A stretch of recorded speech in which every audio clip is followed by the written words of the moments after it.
वक्रतुंड महाकाय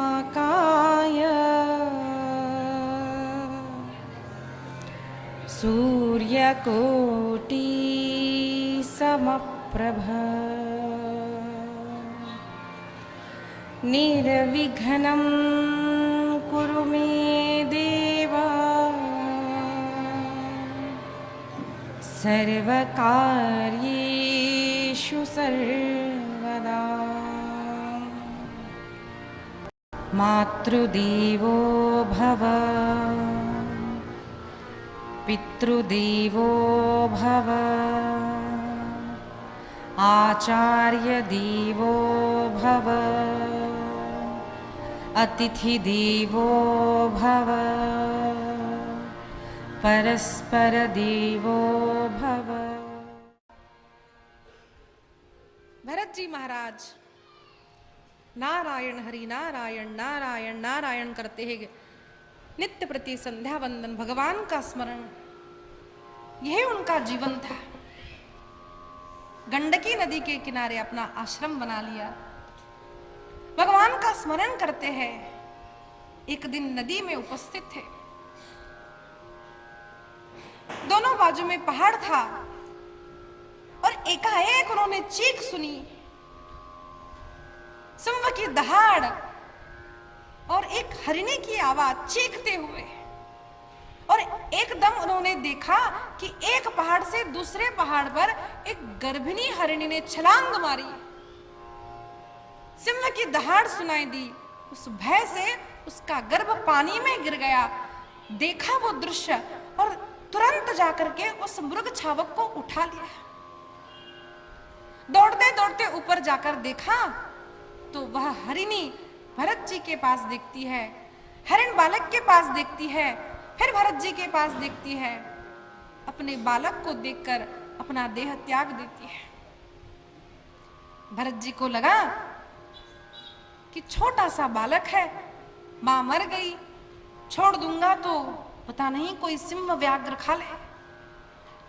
अब उसका रोज लालन पालन करने लगे। अब घर में हम कुछ पशु रखते हैं तो उसका नामकरण भी हो जाता है। उस मृग छावक को राजा बेटा कहने लगे। छोटा छोटा वो बड़ा होता गया। पहले जीवन में क्या था? नारायण नारायण नारायण नारायण नारायण। फिर क्या हुआ? नारायण नारायण। अरे राजा बेटा कहाँ गया? राजा बेटा, अरे कहीं से सिंह ने तो खा नहीं लिया। राजा बेटा नारायण नारायण नारायण, राजा बेटा नारायण। और काल किसी के लिए रुकता नहीं है। अंत काल आया और भरत जी का अपराण निकलने ही वाला है।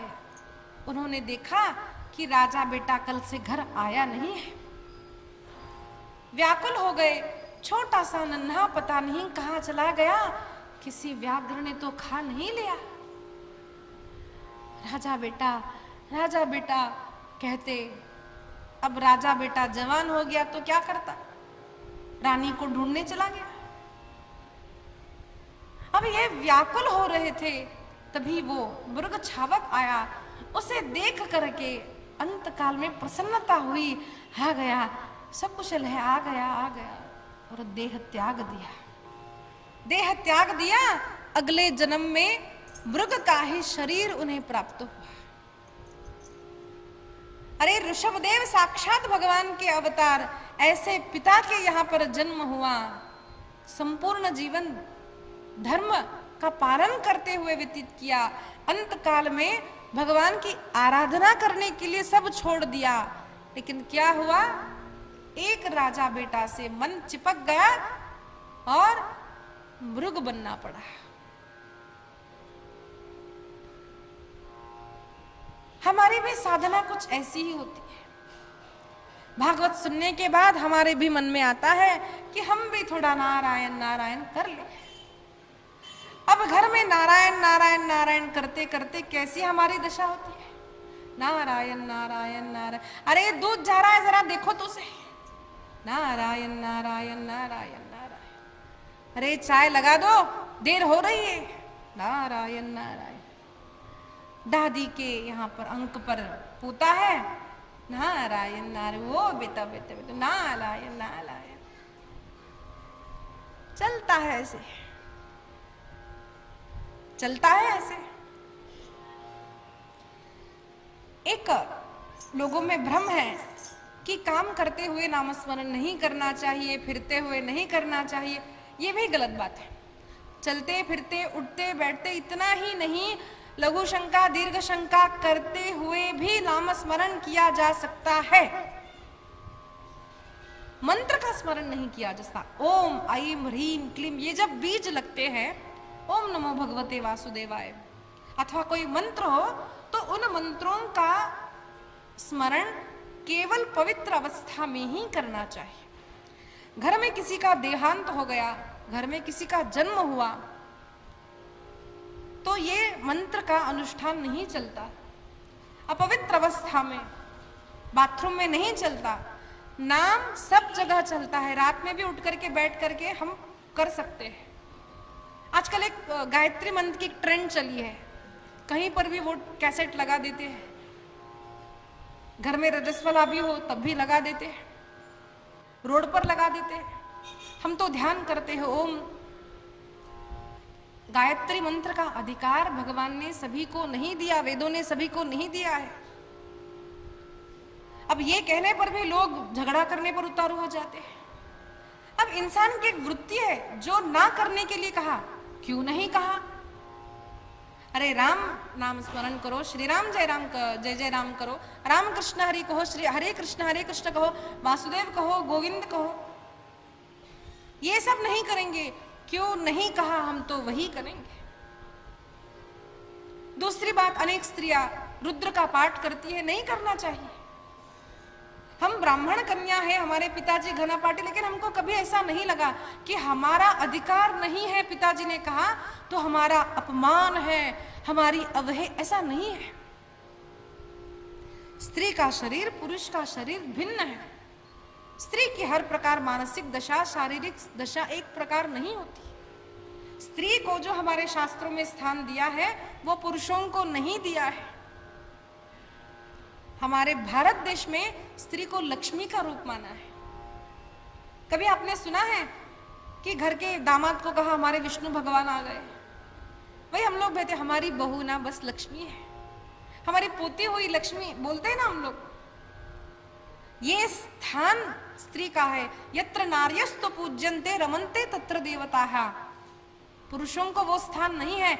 माँ, हर स्त्री को माँ हम कह सकते हैं, उसकी संतति हो ना हो, मातृत्व एक स्त्री में होता है।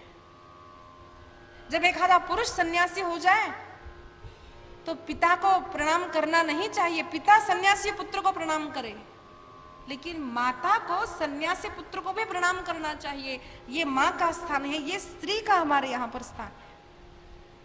तो जब अधिकार नहीं कहा तो नहीं है, बस। क्यों? इसका ये प्रश्न पूछने की आवश्यकता नहीं है। हर बात का जवाब नहीं होता। अगर कहा है नहीं तो हमें यह समझना चाहिए, अगर हमें समझ में नहीं आ रहा, कदाचित मेरी बुद्धि की उतनी क्षमता नहीं कि मैं समझ सकूं। वेदों ने आज्ञा की है, मैं करूंगा, यही होना चाहिए। मुझे एक पंथ की एक बात अच्छी लगती है। पूर्व में हमारे यहाँ पर ऐसे घूंघट हम लोग लेकर बैठते थे, पुरानी हमारी पद्धति थी, या फिर ऐसे। आज भी जैसे लोगों में सब पहनने की आदत है, बुर्का वगैरह सब पहनते, क्यों का प्रश्न नहीं होता, हम बस पहनना है। अब हमारा यहाँ से यहाँ आ गया, यहाँ से यहाँ आ गया, यहाँ से यहाँ आ गया, अब वो भी नहीं रहा। बच्चों को अगर कहा माँ का पल्लू तो पूछते माँ का पल्लू क्या होता है। वाद अच्छा है, तर्क अच्छा है, कुतर्क अच्छा नहीं है। अपने शास्त्रों में, अपने धर्म में, अपने वेदों में श्रद्धा रखनी चाहिए। श्रद्धा के बिना प्रश्न का उत्तर कभी भी नहीं मिलता। मिल भी जाए ना श्रद्धा नहीं, हम उसका पालन नहीं कर सकते। श्रद्धा, श्रद्धावान लभते ज्ञानम, नाम मंत्र हर जगह कर सकते हैं। नाम स्मरण करना इतना शुद्ध जीवन आज भरत जी का था। सब छूट गया और मृग के रूप में उन्हें जन्म लेना पड़ा, लेकिन सावधान थे। संपूर्ण जीवन धर्म का आचरण किया था। उसके बाद उन्हें एक ब्राह्मण कुल में एक पुरुष शरीर प्राप्त हुआ। तब बचपन से सावधान रहे, किसी से बोलते नहीं। माता पिता ने बहुत प्रयत्न किया बच्चे को पढ़ाने का, पढ़े नहीं। न बोले बना राघवेवी न काही, जणी बोलता वाओगे सुख नाही। घडी ने घडी काळायुष्यने तो, देहांती तुला कोण सोडू पाहतो। जय जय रघुवीर समर्थ। बोलते नहीं, अब नहीं बोलूंगा, बहुत बोल चुका, बहुत कर चुका, अब सावधान है। क्या भूल हुई थी भरत जी की? किसी प्राणी का ध्यान रखना, उसका रक्षण करना बुरी बात है क्या? बिल्कुल नहीं। जब हम भी कहीं जा रहे हैं, हमने देखा पक्षी को कुछ हुआ, उसका रक्षण करो। किसी कुत्ते को, किसी को उसका रक्षण करना चाहिए। उसको आप घर में भी स्थान दे, कोई बात नहीं, उसको मन में स्थान जो दिया वही गलती भरत जी की हो गई। उसका रक्षण करते, नारायण नारायण नारायण चलता, कोई बात नहीं थी। नारायण के साथ जब वह भी मन में रहने लगा, तब गड़बड़ी हो गई। इसीलिए पैसा कमाते हैं, कोई बात नहीं, बाहर खूब कमाओ, मन में पैसा मत आने दो। शादी करो, ब्याह करो, बच्चों को कोई बात नहीं है, मन में संसार जो है ना वही हमको बद्ध करता है। वही भूल हुई, उसको मन में स्थान भरत जी ने दिया। लेकिन अब सावधान है, घर में कुछ काम नहीं करते तो उन्हें जड़ कहने लगे, जड़ भरत कहने लगे। माता पिता की बचपन में ही मृत्यु हो गई। भाई भाभी ठीक से बर्ताव नहीं करते थे। अब ये संसार की रीत है, जब पैसा कमाओ तो सब मेरा मेरा मेरा कहेंगे, जब पैसा नहीं घर वाले ही बस त्याग कर देंगे। धन नहीं कमाता, कुछ काम नहीं करता तो सगे भाई ने, भाभीओं ने उनका तिरस्कार किया। एक बार एक राजा से, राजा रहुगण से भेंट हुई और जान लिया यह रहुगण वही है, पूर्व जन्म का मृग छावक। उसको ज्ञान प्रदान किया, उसका और भरत जी का दोनों का ही उद्धार हुआ। यह पंचम स्कंद में जड़ भरत आख्यान आता है। उसके पश्चात वर्णन किया है भारत देश की महिमा का। शुकाचार्य वर्णन करते हैं, राजन अनेक देवता भगवान से मांगते हैं, हे प्रभु अगर हमारा थोड़ा भी पुण्य बाकी हो तो हमें इस भारत देश में जन्म प्रदान करो। भारत देश में हर देवता रहना चाहते हैं। क्यों रहना चाहते हैं? विचार कीजिए, क्या सत्य में भारत इतना महान देश है? हमें तो परदेश अच्छे लगते हैं, परदेश में कोई रहकर आया हमें बड़ा लगता है। भागवत में भारत की ही इतनी महिमा क्यों गाई है? देखिए, संपूर्ण पृथ्वी भगवान ने ही बनाई है, हर प्रांत का महत्व है। कभी भी किसी भी व्यक्ति का जाति से, प्रांत से हमें अपमान, अवहेलना नहीं करनी चाहिए। लेकिन भारत की अपनी एक महिमा है। कदाचित दूसरे देशों में टेक्नोलॉजी अधिक हो, स्वच्छता अधिक हो, सुविधाएं अधिक हो, लेकिन संपूर्ण विश्व हमारे भारत की ओर संस्कृति के लिए जाना जाता है, संस्कृति के लिए माना जाता है। भारत देश की संस्कृति महान संस्कृति है। एक देश मुझे ऐसा बताइए भारत देश के सनातन राजाओं ने कभी भी नेवर किसी भी परस्त्री पर आक्रमण किया, दूसरे राज्य पर आक्रमण किया, ऐसा आपको कभी भी नहीं मिलेगा। ये एक देश ऐसा है जहां पर देश को मां कहा जाता है। यहां देश मिट्टी नहीं है, यहां देश मां है। हम लोग क्या कहते हैं? वंदे वंदे भारत माता की। भारत मां। क्या आपने कहीं सुना है अमेरिका माता की, अफ्रीका माता की? सुना है आपने कहीं? ये भारत देश की संस्कृति है। यहाँ पर हर कन्या को देवी का रूप माना गया है। बच्चे बच्चे में राम राम देखा गया। हमारे यहाँ पर हाय हेलो की पद्धति नहीं है, पद्धति है जय श्री कृष्ण करने की, जय श्री राम, जय माता दी। क्यों करते हैं हम? हाथ जोड़कर। हम एक है, आप और हम एक है। आप में भी राम है, मुझ में भी राम है, इसलिए राम राम कहने की पद्धति है।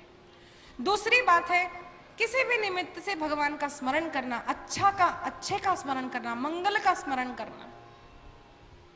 हम जब कुछ अच्छा करना चाहते हैं, मोटिवेटिंग करना चाहते हैं, तो हम लोग जैसे नारा लगाते हैं, जय श्री राम।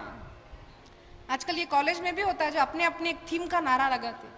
तो ये पूर्व की पद्धति है, जय श्री राम, राम राम। राम राम भैया कैसे हो? हमारे देश में जैसे माँ के गांव गए तो कोई भी अपरिचित भी व्यक्ति मिला ना, काय मामा कशे, क्या मामा जी कैसे हो? या फिर कोई परिचित स्त्री भी मिल गई जिससे संबंध भी ना हो, मासी जी आप अच्छे हैं? पिताजी के गांव गए, सब बुआ काका हो गए, काय आत्या कशे आहात बरात का, सगळा आत्या। अब क्या हो गया है? आंटी। अब चाची आंटी, मामी आंटी, सब आंटी आंटी आंटी। आत्या का काही कळत नहीं हो, मौसी का आत्या कुछ समझ में नहीं आता, बुआ है चाची है क्या है। पहले बहन जी कहा जाता था, अब बहन जी यानी बड़ी गलत बात है भाई, हमको बहन जी बोल दिया। बड़े बड़े लोग भी मैं देखती हूँ, अगर 40-50 के हैं तो बोलते नहीं दीदी, you can call me mister, you can call me miss, Mrs. इसीलिए किसी से बात करनी, थोड़ा सा बड़े भी है ना तो कभी कभार थोड़ा नाम लेके बोलना पड़ता है। क्या प्रकाश जी अच्छे, वो होता है हमारा चाचा जैसा, बस बोलना पड़ता है, क्योंकि कोई भाई बहन नहीं कहलाना चाहता। बड़ों को भी पर स्त्रियों से अपना नाम कहलवाना अच्छा, भाई कहा यानी कुछ बुरी बात हो गई भाई। क्यों बहन जी बोले तो क्या हो गया? अरे बहन जी वाली लगती है, वो तो चूड़ीदार पहनती है। हमें जब तक हमारी संस्कृति का, हमारे वेशभूषा का सम्मान नहीं होगा, लोग क्यों कहेंगे? साड़ी पहने, गर्व से पहने, चूड़ीदार गर्व से पहने। अच्छा, कोई पूछ सकता है कि दीदी हम लोग पैंट शर्ट में वो पहनना चाहते पहनिए। बस दो बातों का हमें ध्यान रखना है। कोई भी वस्त्र आप पहनिए, वस्त्र में अंग का प्रदर्शन न हो, अंग का प्रदर्शन न करे, तो हमें गर्व होना चाहिए हमारी संस्कृति पर। अनेक देवी देवताओं ने कहा है। अब हमको लगता है भाई सूरज जो स्थिर है, पृथ्वी घूमती है, ये हमको गैलीलियो ने बताया। ये मेरे स्कूल में मैंने पढ़ा था। गोपाल कृष्ण भगवान की, ये स्कूल में मैंने पढ़ा था कि गैलीलियो ने हमको सिखाया। गैलीलियो डिडंट टीच अस, हमको ज्ञानेश्वर महाराज ने, ऋषियों ने, वेदों में आया है कि सूर्य स्थिर है और पृथ्वी माता घूमती है। Gravitational force. जब मुझे अपने बचपन की स्कूल की बातें याद आती हैं, तब मुझे बुरा लगता है, मैंने क्या पढ़ लिया यार, सब झूठ है। कभी कभी लगता है बच्ची बनूं, फिर से स्कूल जाऊं, अच्छी अच्छी बातें पढ़ूं। लेकिन आज भी हमारे बच्चों को सत्य की बातें नहीं बताई जाती। हमारे देश में इतने वीर हुए, उन वीरों की मुझे वीर शिवाजी चरित्र आज तक पता नहीं था। अभी पढ़ रही हूं मैं। महाराणा प्रताप पता नहीं, झांसी की रानी इतने येसुबाई, अरे कितने कितने वीर राजा रानी हुए हैं। चाणक्य नीति पता नहीं, हितोपदेश, अनेक नीति उपदेश है पता नहीं, भर्तृहरि पता नहीं। हम क्या पढ़ते हैं स्कूल में? कितने चित्र विचित्र बातें हमारे बच्चे पढ़ रहे, जरा उनके पुस्तक खोलकर पढ़ो। पहले ग का गणेश होता था, अब ग का गधा हो गया। वस्तु स्थिति है। पहले गणादेश जो ये सब पढ़ा जाता था, वंदे मातरम अभी नहीं पढ़ते हमारे बच्चे। लेकिन ये विचित्र स्थिति है, दूसरे लोग सेक्युलर नाम तो लेते हैं, सेक्युलर बनते नहीं। आपने कहीं देखा है दूसरे पंथ के लोग कभी मंदिर आए, माला चढ़ाई? मैं कहती हूँ बनना है ना बनो, सब बनेंगे सेक्युलर, हम भी बनेंगे, आप भी बनो, केवल हम क्यों बने भाई? आज हमारे एडवर्टाइजमेंट स्टाइल को हम लोग देखिए, हमारे देश पर किस तरह का आक्रमण किया गया। आक्रमण मुगलों ने, ईस्ट इंडिया ने जो किया ना, वो एक अलग बात है। आज भी आक्रमण हमारे एजुकेशन सिस्टम के द्वारा किया जा रहा है। कभी कभार मेरी और मेरी बहन में ऐसे चर्चा होती है, तो वो बोलती नहीं नहीं अमेरिका अच्छा, वो अमेरिका में रहती है, तो नहीं नहीं शिल्पा ये इतना अच्छा, इंडिया में तो ऐसा है वैसा है, स्त्रियों को आज भी कम समझा जाता है। तो मैंने कहा कहीं कहीं लगता था कि हाँ सत्य बात है वो जो कहती, लेकिन भारत को कुछ कहे तो कुछ गुस्सा आता था। तो पहले झगड़ा होता था हमारा, फिर ध्यान आया, मैंने उसे उत्तर दिया, दीदी आप जो कह रहे सत्य है, but what I am saying is also right. मैं जो कह रही वो सत्य है, but I am speaking about ancient India.